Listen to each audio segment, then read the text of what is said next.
প্রায় ৩০০ বছর পর শ্রাবণের সোমবার গঠিত শুভ শিবরাজ যোগ এই ৫টি জাতকের ঘুমন্ত ভাগ্যকে জাগিয়ে তুলবে। গৃহে আসবে টাকা পয়সার বৃষ্টি, সংসারের সব দুঃখ কষ্ট এক নিমেষে শেষ হয়ে যাবে। তবে এই মাসে উপবাস রাখার এই ৫ নিয়ম সব শিব ভক্তের অবশ্যই জানা জরুরি, না হলে হতে পারে ভয়ঙ্কর সমস্যা।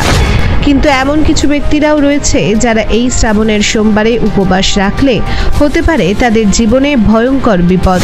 তবে কোন কোন জাতকরা এই শ্রাবণের সোমবারে উন্নতি এবং অবনতি করবে এবং কি সেই গুরুত্বপূর্ণ নিয়মগুলি যা শিব ভক্তদের জানা অত্যন্ত গুরুত্বপূর্ণ, বিস্তারিত জানতে দেখুন আমাদের এই গুরুত্বপূর্ণ প্রতিবেদন। হিন্দু ক্যালেন্ডার অনুসারে শ্রাবণের মাসটি ভগবান শিবের উদ্দেশ্যে উৎসর্গীকৃত। ভগবান শিবের আশীর্বাদ পাওয়ার জন্য পুরো মাসটিকেই শুভ বলে মনে করা হয়। শ্রাবণ মাসে ভক্তরা শিবকে খুশি করার জন্য সোমবার উপবাস করেন।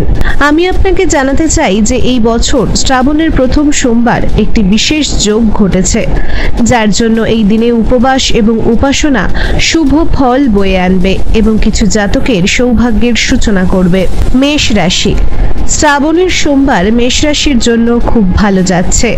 মঙ্গল মেষ রাশিতে থাকবে এবং এই রাশির জাতক জাতিকাদের উন্নতি এবং আর্থিক লাভ হবে।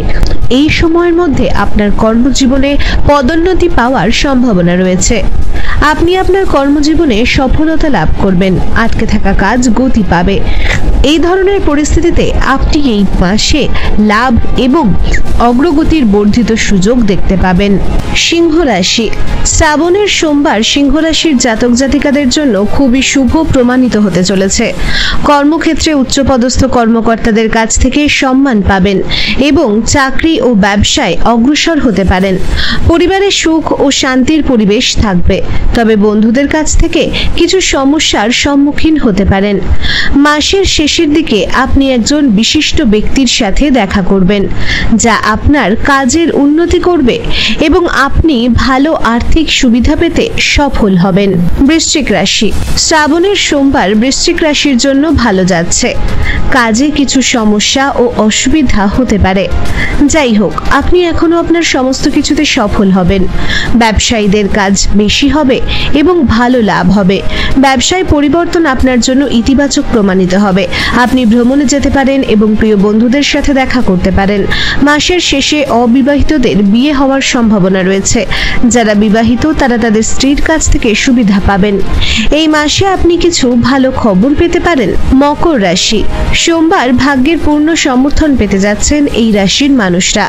মাসের শুরুতে অগ্রগতি এবং আর্থিক লাভ হতে পারে। আপনি বিলাসিতায় কিছু টাকা খরচ করতে পারেন। যারা বিবাহিত তারা তাদের স্ত্রী ও সন্তানদের কাছ থেকে সুখ পাবেন। মকর রাশির জাতক জাতিকারা পরবর্তীতে সমস্যার সম্মুখীন হতে পারেন, তবে সমাজে এবং বাড়িতে আপনার সম্মান ও সুনাম অক্ষুণ্ণ থাকবে। চলুন এখন জেনে নেওয়া যাক কারা কারা এই শ্রাবণ মাসের সোমবারে ব্রত রাখলে অত্যন্ত বিপদে পড়বেন। শাস্ত্র বলে যে যারা অন্য কাউকে ভালোবাসে বা বিয়ের পর সম্পর্কে জড়ায় তাদেরও ব্রত রাখা নিষিদ্ধ। এই ধরনের লোকদের ব্রত ফলপ্রসূ হয় না এবং ভগবান শিব গ্রহণ করেন না। অন্যদিকে যারা তাদের স্ত্রীকে সম্মান করে না তাদের এই ব্রত পালন করা উচিত নয়। গর্ভবতী মহিলাদেরও এই সময়ের মধ্যে উপবাস না করার অনুমতি রয়েছে। স্নান সেরে এই দিনে ভগবান শিবের উপাসনা করুন এবং শুধুমাত্র শুদ্ধ খাবার খান, তবে উপবাস থাকবে না। গর্ভাবস্থায় ব্রত রাখলে অনাগত শিশুর উপর প্রভাব পড়তে পারে। যে ব্যক্তি অসুস্থ এবং ব্রত রাখতে অক্ষম সে শ্রাবণের সোমবারে ব্রত রাখবে না। অসুস্থ ব্যক্তির ব্রত রাখলে শরীর দুর্বল হয়ে পড়ে এবং উপবাস ভঙ্গের ঝুঁকি বেড়ে যায়। এই মাসে উপবাস রাখার এই 3 নিয়ম সব শিব ভক্তের অবশ্যই জানা জরুরি। সোমবার বেলপাতা ছিঁড়বেন না।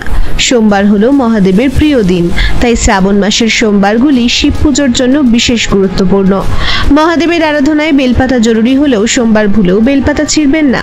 আপনি সোমবার পুজো করলে আগের দিন বেলপাতা গাছ থেকে তুলে রাখুন। স্টিল বা তামার পাত্র থেকে জল দেবেন না। শিবলিঙ্গের অভিষেক করতে জল এবং দুধ ঢালতে হয়, কিন্তু তার জন্য ভুলেও স্টিল বা তামার পাত্র থেকে শিবলিঙ্গে জল দেবেন নেবেন না, কেবলমাত্র পিতলের পাত্র থেকে শিবলিঙ্গে জল ঢালুন। শ্রাবণের উপবাসে দুধ খাবেন না।